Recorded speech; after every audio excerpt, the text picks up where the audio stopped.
InfoWars host Harrison Smith just tested positive for coronavirus, so he went to his local health center, where in Texas they have tents set up in the parking lots of various hospitals in order to test and treat the COVID patients so they don't go into the main facility and spread it around, looking to get the monoclonal antibody treatment in order to recover as soon as possible and avoid any possible disastrous effects of the illness. There he was denied medical treatment because he's white. And because he's smart, he pulled out his phone and captured this evidence of this appalling anti-whiteism. So I'm not gonna be able to get it today? Because I don't qualify? Yep. What if I like smoke and vape? I heard that was No? Okay. But if I were black and Hispanic, then I'd be able to qualify? Okay. So I'm being denied medical service because of my race, is that? That's the criteria. Yeah. So what I do, I go around and make sure everyone meets the criteria. Okay. So yeah, that's the criteria that was set forth. If you were 65, you'll be good. But nope, you're healthy. And you're healthy and no medical conditions. So research showed that you should be able to fight off COVID.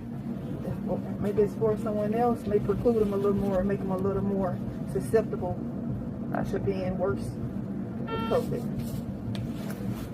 Any questions? No, I guess not. When he posted that video on Twitter, people were understandably shocked. Others simply couldn't believe that the anti-whiteism in America had reached such a level. And so someone decided to call the Texas Health and Human Services Department and ask them straight up if they are denying people medical treatment for COVID simply because they're white. Here's that call. Texas Infusion Hotline, this is Dominique. How can I help you? Hi, Dominique. I'm just calling. Is it true that you're not giving monoclonal antibody infusions to white people? No, that's not true at all. Right. So a friend of mine was down there trying to get a monoclonal antibody infusion, and he was refused because he was not Hispanic or African American. They told him that they were only serving... Okay, so there's eligibility criterias that we go by, and African American and Hispanic are high-risk ethnicity groups, so that would be a qualifier. But that doesn't mean that we don't give it to white people. So it's for, we're prioritizing more vulnerable populations, so people who have an underlying medical condition, anyone who has an underlying medical condition can get it. But along with that, people with a BMI of 25 or higher, people who are 65 years of age or up, or high-risk ethnicity groups can get it. So if you are a healthy, in shape Caucasian and you show up, you are not going to get an infusion? Based on the criteria that we go by right now, that is correct. That's it. Thank you. So far, and it's already been at least 4 days since this incident has occurred, nobody is reporting on this.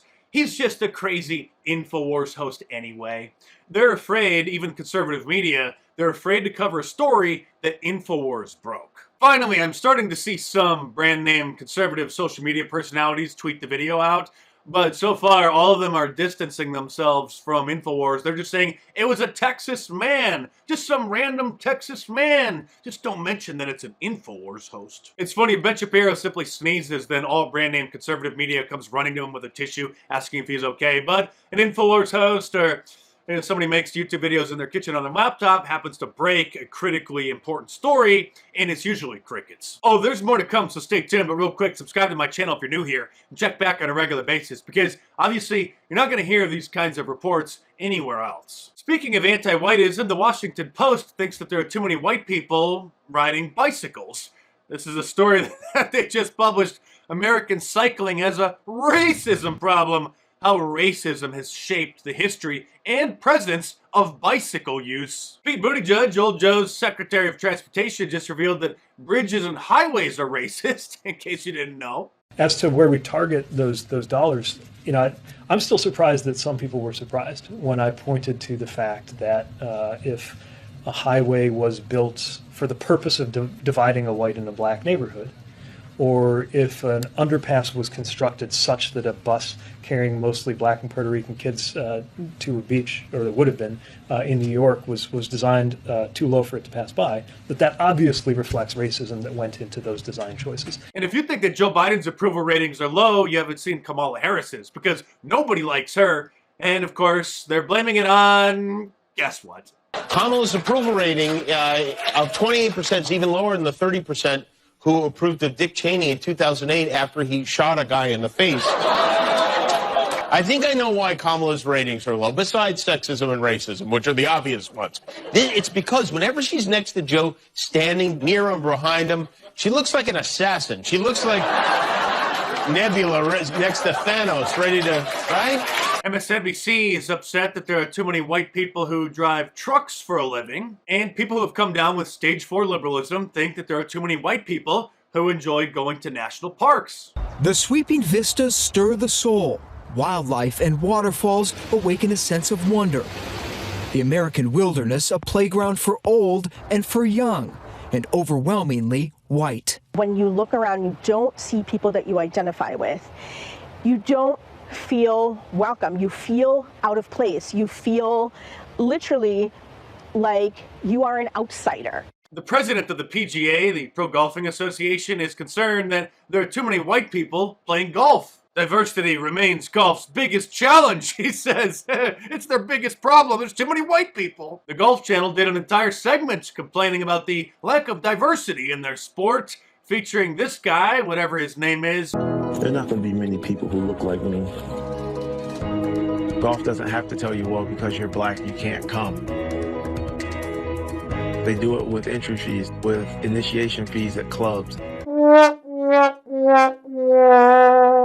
An Arizona State University professor thinks that the English language is a white supremacist language and is calling for a complete upheaval of the grading system in the United States, which he says is based on a white language. Yes, expecting people to speak English in America now is considered racist. Soon the ADL and Southern Poverty Law Center will probably claim that Let's Go Brandon is a white supremacist dog whistle coined by the Proud Boys. But it's too late to stop now. In fact, believe it or not, there is actually a Wikipedia page now dedicated to the phenomenon. Seriously, it details the whole history of it and complains about some of the prominent people who have said it, like that congressman who said on the floor of the House. So we gotta keep it up, and you gotta get your Let's Go Brandon shirt from my online store at markdice.com, or click the link in the description below, or get the Let's Go Brandon embroidered beanie, or both. Or if that's not your style, get an Arrest Dr. Fauci shirt, a Liberalism Finding Care shirt, or any of my awesome designs, all available in a t-shirt, long sleeve, and a hoodie, and a whole bunch of different colors as well. So head on over to markdice.com or click the link in the description below and check them out.